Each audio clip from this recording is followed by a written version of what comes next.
Hello everybody, welcome to my channel. My name is Paul, the Canadian Snowman, here with some more geography. Now, we're on to Morocco. You're up on the list, guys.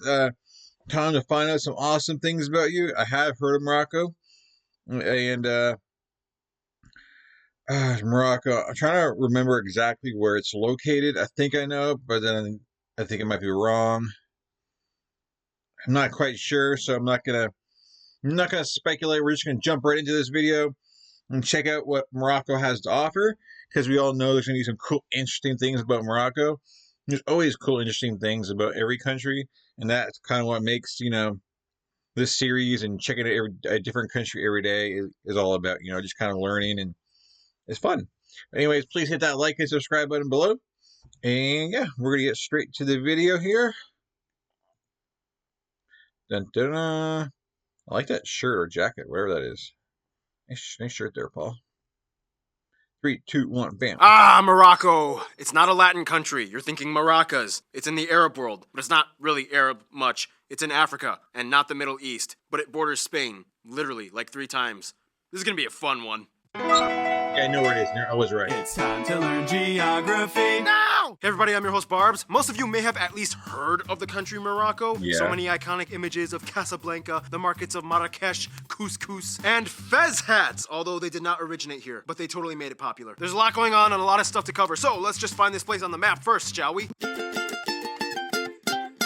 For Morocco, they have their own interesting way of doing things, and you kind of have that West Coast Arab vibe. They're kind of like the California of the Arab world, I guess you could say. Oddly enough, they also kind of have the same size and population of California. Anyway, the country is located in the North African region known as the Maghreb. It straddles the Atlantic Ocean to the west and the Mediterranean to the northeast, with a narrow 8-mile wide or 13-kilometer corridor between them and the tip of Spain, known as the Strait of Gibraltar. Even though Gibraltar, an overseas territory of the UK, is here, and the actual closest tip of Spain is here on the town and island of Tarifa. They are bordered by Algeria to the east, and we'll talk about these things in a sec. It's a tricky subject. The country is divided into 12 regions, 3 of which are locked in areas with a confusing dispute, and the capital, Rabat, located along the West Atlantic coast. The largest city, Casablanca, is just a skip away, whereas the next largest cities are Fez, closer inland, while Tangier and Marrakesh have almost identical populations and sometimes switch off for 3rd place. Of course, the busiest airport is Casablanca's Mohammed V International. However, the next busiest are actually Marrakesh and Agadir, both incredibly popular destinations for business and tourism. Now let's get into the good stuff. You guys know how much I love territorial anomalies, and Morocco is loaded with them. First off, context! Morocco has gone through a lot of sovereignty switches. Historically, they were a French protectorate, and parts of it were colonized by the Spanish. United Nations labels this area as the largest and most populous non-self-governing territory in the world, and in a nutshell, it kinda went like this. Okay guys, I'm leaving. It seems like you guys are the ones that want this land the most, so I'll let you guys figure it out. Sweet. See ya. It's mine. It's mine. No, it's mine. What are you talking No, about? dude, it's mine. It's mine! Basically, there was a war between all 3 sides. Mauritania eventually stepped down, but Morocco kept going. And to this day, about 80% of the land, starting at around the 27th parallel, including almost the entire coast and most of the resources, with a sizable offshore oil deposit, is de facto run by Morocco. Out of the 500,000 residents in this area, only about a fifth live in the Polisario claimed areas, and about 40% alone live in the Moroccan-run city of Laayoune, or El Ayoun. If you move inland though, you reach the sand berm, a militarized wall in the middle of the sands that separates the SADR separatists from the rest of Morocco. Here you reach the last and probably most intense Moroccan outpost, Gergera, which sits right on the berm wall. And from there, the map literally says no man's land, until you reach the very tip of the Nouadhibou Peninsula that we talked about in the Mauritania episode, and it has an abandoned town called La Guera at the very tip. This is technically the only coastal land that the Polisario Front has in their territorial claim. However, they don't really use it much because most of their imports come in from Mauritania or Algeria. Their headquarters is located in the town of Tindouf. Plus, Morocco is kind of keeping a very close eye on making sure that they don't try anything funny with access to the ocean. If you want to visit Western Sahara though, you can pretty much only enter from Morocco, and even then it might get closed off during times of tension. Whereas entrance to... Is there a lot of conflict down there? Yeah, the way he makes it out to be that, this thing, conflict or not conflict, but just tensions are high and just like waiting for some kind of fight to break out. Or, dang, like, I'm assuming, like, abandoned town, a lot of abandoned areas, so it's like no man's land, so is there not much, when it comes to law enforcement, there's not much there, you're kind of on your own if you're kind of living down there, or visit down there? Is that kind of how it is? I don't know. Pretty much only enter from Morocco, and even then it might get closed off during times of tension, whereas entrance to the Polisario Front claimed territory is almost impossible to any outsiders. To this day, about 40 countries have diplomatic relations with the SADR. No nation fully recognizes Morocco's full sovereignty over the entire area. However, many do support the idea of Morocco annexing the area as an autonomous self-governing region under the Kingdom of Morocco. And if that wasn't enough, say hello to Spain's little friends. If you go up north on the Mediterranean, you'll find the Plazas de Soberanía. These are like the last and final remnants of the Spanish Empire in northern Africa scattered along the coast. According to international law, the legality of these areas fall under Spain, as scholars have been able to defend the claim that the modern state of Morocco was founded after these areas were already constitutionally part of Spain, even though Morocco was like, That's mine. Really? I mean, this button is literally attached to my shirt. It's still my button, though. the two largest entities being the cities of Ceuta, closer to Spain in the west, with a population of about 82,000, and Melilla, a little further east, with a population of about 80,000, and it has its own airport. In addition, you have the 3 Alucemas Islands, the 3 Chafarinas Islands, and finally, Peñón de Vélez de la Gomera, an incredibly small military outpost only connected by an 85-meter wide sandy isthmus, making it the world's shortest international land border. In addition, 2 more islands fall under disputed territory. There's Isla Perejil, Nube Island, and Isla de Alboran. Whew! Otherwise, I asked you guys, the Moroccan geography peeps, to give us a list of some of the coolest notable sites of Morocco. Some of the stuff you guys mentioned. Correct me if I'm wrong here. I've seen a video. I'm not sure what it is, where people try to. I think it was in this part of the world, so I could be could be a totally different country, but I think it might have been Spain and Morocco, where people try to get out of Morocco, and that there's like a crazy border there, and like every day people try and climb the fence to get over, I guess, into Spain. I guess to kind of save themselves, or it might be another country getting to Morocco. Actually, now that I think about it, I don't even know if that's even they're probably thinking about a different country. Never mind. Sorry, I'm trying to remember something, and apparently that's not working. Sorry.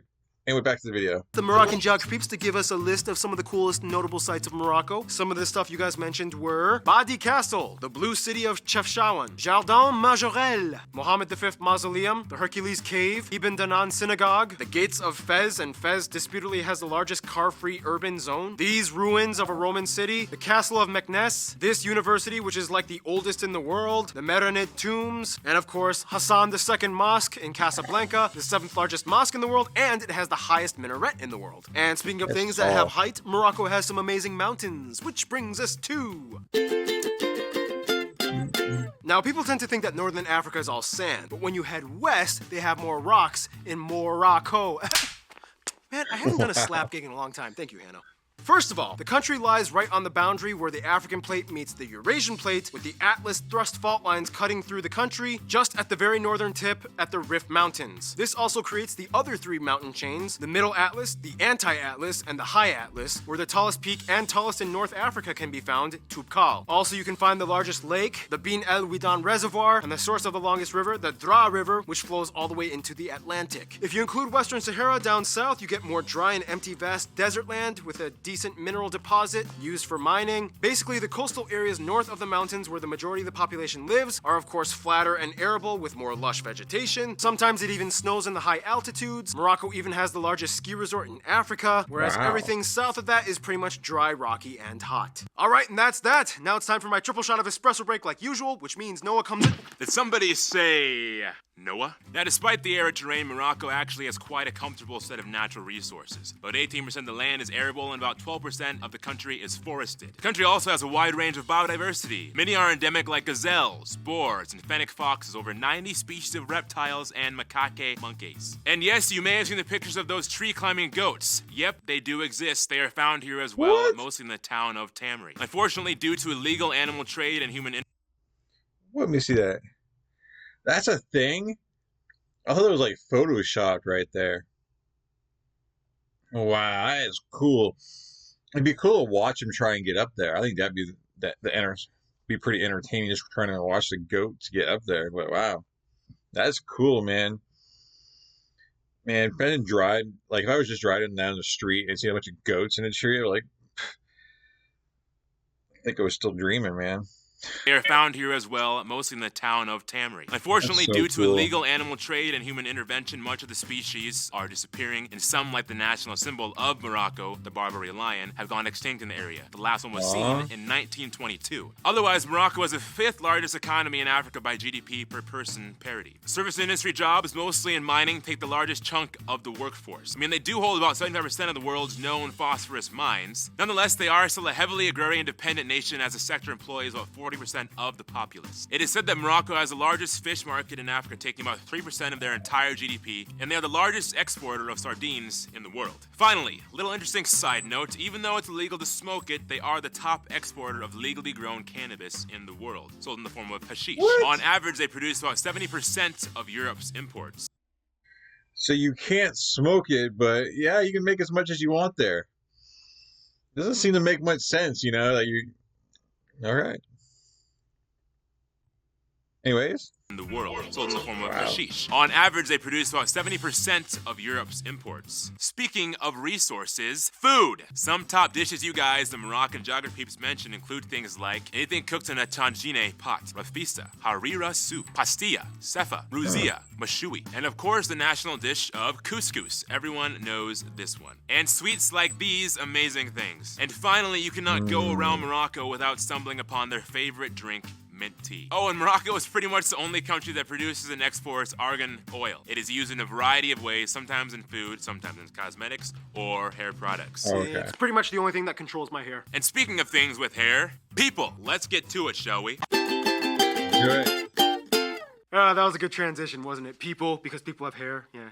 I get it. I mean, you wrote it. Yeah. So, And you said it good. In the Arab world, Morocco is kind of seen as like the strange cousin that got brought into the family by marriage. Most Moroccans probably wouldn't even identify as Arab. Let's explain. First of all, the country has about 36 million people and has the largest native Berber Amazigh community in all of Africa. It's hard to get exact estimates, but the censuses say that somewhere around 41 to 80% of the entire population has Berber Amazigh ancestry, whether it be full or partial, whereas 90% are non-Berber identifying Arabs. The remaining 1% are made up of other groups, mostly French and Spanish, as well as West African immigrants. They use the Moroccan dirham as their currency, they use the type C and E plug outlets, and they drive on the right side of the road. And on that note, what is Berber/Amazigh? Now, we've talked about this in quite a few other videos before, but basically, in a nutshell, they are the native indigenous semi-nomadic peoples that have inhabited various regions of North Africa prior to Arab conquests. They have a completely different story and background from Arabs. They have their own traditions, customs, art, clothing, and language. Today, Berber/Amazigh is an official language alongside Arabic in both Morocco and Algeria, and it can be written in both the Latin and Neo-Tifina script, which looks awesome. It looks like dancing people, and you can find it on street signs and billboards all over. That being said, most metropolitan Moroccans are trilingual, growing up with both languages and a European one as a third, mostly French. They were a French protectorate at one point. Keith, if I asked you to ask all the Arabs around the world which country they probably think has the weirdest dialect, which one do you think they'd say?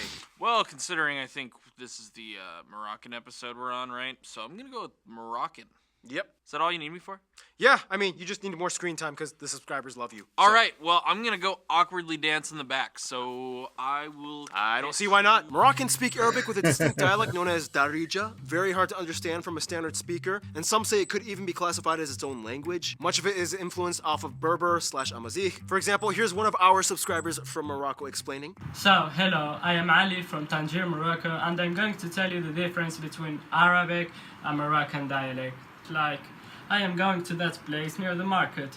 In Arabic it would be like سأذهب لذلك المكان بجوار المحل.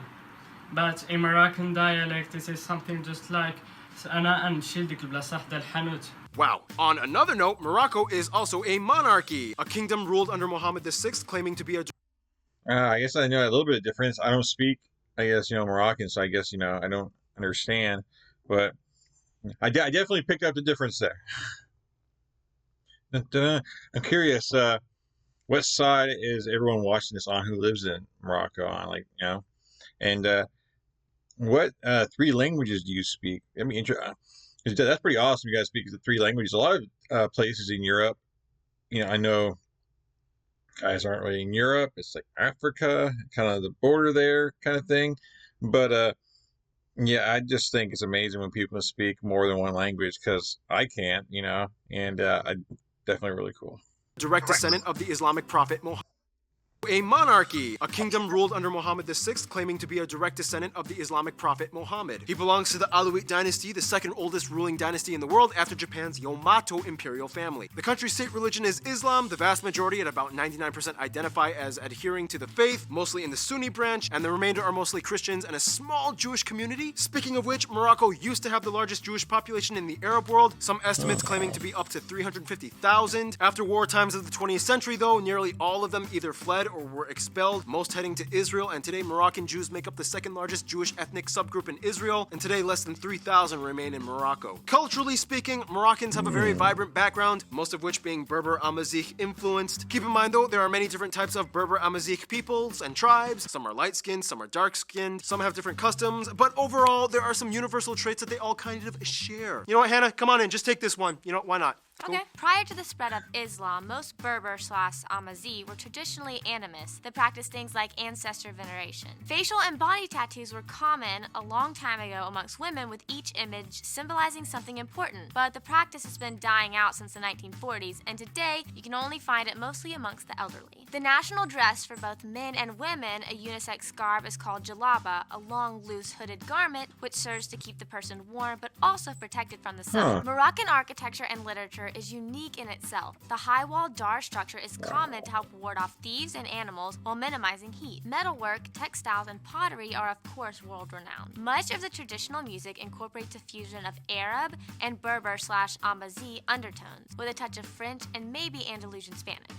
Jeez, this list is getting pretty long. Ken, what else do we have to cover? Let's see. There's the fortune teller thing, the hammam bats house, the Riff Independence thing, the weird dentist where you could find in the marketplace. We don't have time. Let's just save it for Fan Friday. Thank you, Hannah. I'll do the history part now. For Morocco's history, in the quickest way I can condense it: the state of Carthage, independent Berber kingdoms, Roman Empire, Muslim conquests, Berber revolt, first Moroccan state under this dynasty. These dynasties come in, which are responsible for Muslim Spain. Reconquista occurs. These dynasties. Finally, the Alawite dynasty, which is the current one. First Moroccan crisis, the Treaty of Fez, independence, Green March, Arab Spring, and here we are today. I asked you guys, the Moroccan geography peeps, for a list of some famous Moroccans, whether they are partial or fully Moroccan. Some people you mentioned were historical figures like Ibn Rushd or Averroes, Ibn Tashfin, Ibn Battuta, Princess Dia, Tariq Ibn Ziyad. Contemporaries like Samira Said, Saad Lamjared, Badr Hari, Marian Shadid, Mehdi Banatia, Otman Benjeloun, Gad El Emale, Red One, French Montana, Edith Piaf, yeah, she was part Moroccan, technically kind of David Guetta, Hicham Gerouj, and of course the Moroccan royal family. Whew, yeah, Morocco has quite a lot of interesting people and backstory. No wonder why they have such a unique set of friends. See what I did there? It's a transition into the...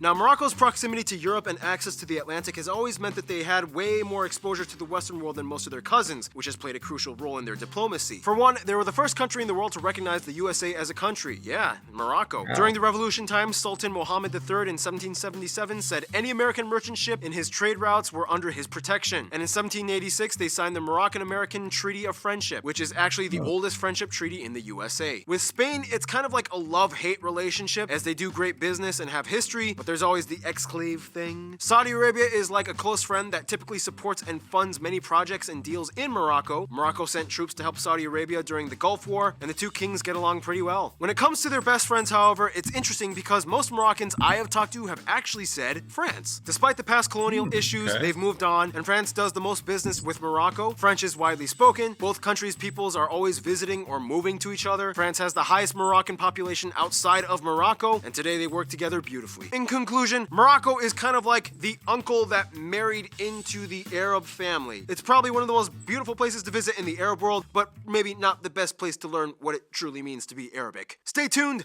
Mozambique is coming up next. Mozambique is next. Yeah, now that I know that I was correct in my mind about which country, I was thinking about, I heard that, definitely get a lot of tourism over there. You didn't really talk about expenses or anything. How expensive is it to go on vacation there and stuff like that? It'd be kind of interesting to know. But yeah, definitely cool landscape, and definitely, I guess, complicated, with the kind of the two sides of the country there. And they get like the two languages. And definitely cool that, it seems like everyone, they said, speaks a European language as well. kind of curious to basically how what's decided on what European language you speak. I'm sure it depends on where you grow up at and everything, and your relationships with whatever, you know what I'm saying. But yeah, definitely cool country. I really enjoyed the castle right there on the side of the sand there that kind of blended in. That was like really cool and interesting looking. And yeah, it definitely seems like very complicated too. So anyways, guys, please hit that like and subscribe button below. And I hope you guys continue the journey with me through every country in the world. Definitely a very interesting country in Morocco. And yeah, I'll see you guys in future videos. Peace. You guys have a fantastic day.